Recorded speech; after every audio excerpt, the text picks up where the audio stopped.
Waalaikumsalam warahmatullahi wabarakatuh. Alhamdulillah, alhamdulillahi rabbil alamin, wa bihi nasta'in ala umuri dunya waddin, wa ala alihi wa sahbihi ajma'in. Amma ba'd. Buat langkah yang pertama dan yang paling utama, marilah sama-sama kita panjatkan kehadirat Allah Subhanahu wa taala, yang mana oleh Allah telah memberikan nikmat iman, nikmat Islam dan nikmat sehat. Dan tak lupa pula salawat bermahkotakan salam, marilah sama-sama kita marilah sama-sama kita sanjung sajikan ke pangkuan alam Nabi besar Muhammad sallallahu alaihi wasallam,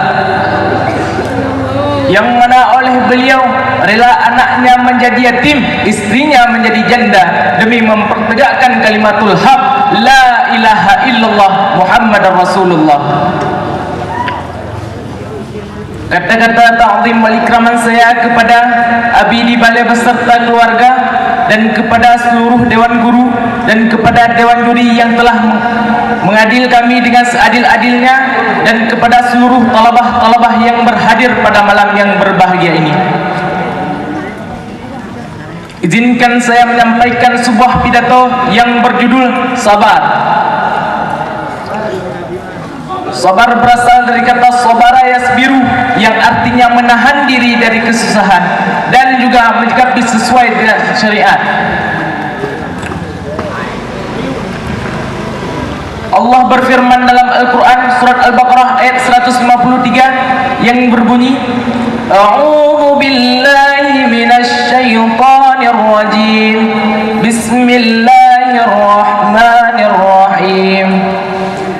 Ya ayyuhalladzina amanu ista'inu bis-sabri was-salah innallaha ma'as-sabirin, yang artinya, wahai orang-orang beriman, jadikanlah salatmu dan sabarmu sebagai penolongmu di akhirat nanti, dan sesungguhnya Allah bersama orang-orang yang sabar. Di dalam suatu kisah kesabaran Nabi Muhammad,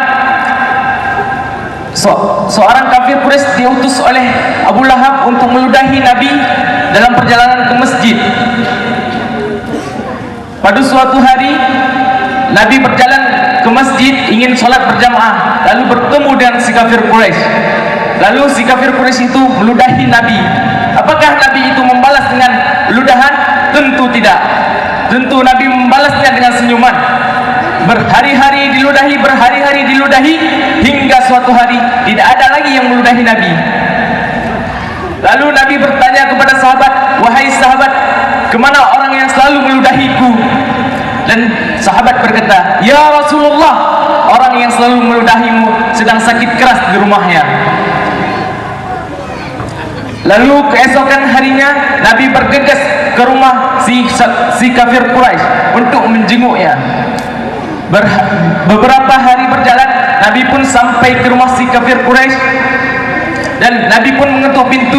9 berkata, Assalamualaikum.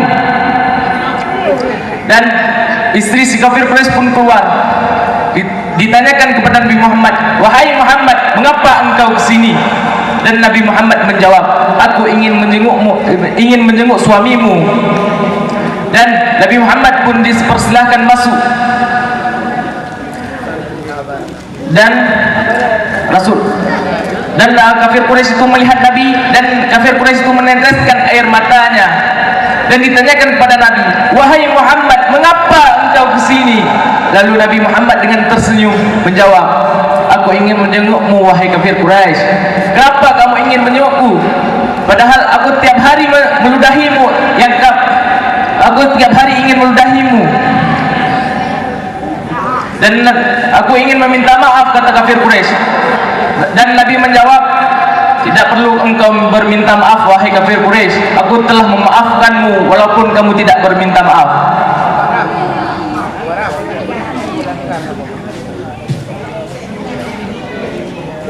Dan si kafir Quraisy pun menangis dan berkata kepada Nabi Muhammad, hai Muhammad, masukkanlah aku ke dalam agamamu. Dan Nabi Muhammad pun menjawab, ikutilah kata-kataku. asyhadu an la ilaha illallah wa asyhadu anna Muhammadar Rasulullah. Dan dikatakan oleh Nabi, engkau sah menjadi umat Islam. Mungkin ini yang dapat saya sampaikan. Wabillahi taufiq wal hidayah. Assalamualaikum warahmatullahi wabarakatuh. Waalaikumsalam warahmatullahi wabarakatuh. Hadirin kaum muslimin yang dirahmati Allah. Adapun yang barusan tampil atas nama Tunku Waliul Amri, utusan dari kelas 2B di bawah asuhan Abana Taufik. Adapun peserta selanjutnya pidato tingkat alia nomor undian 48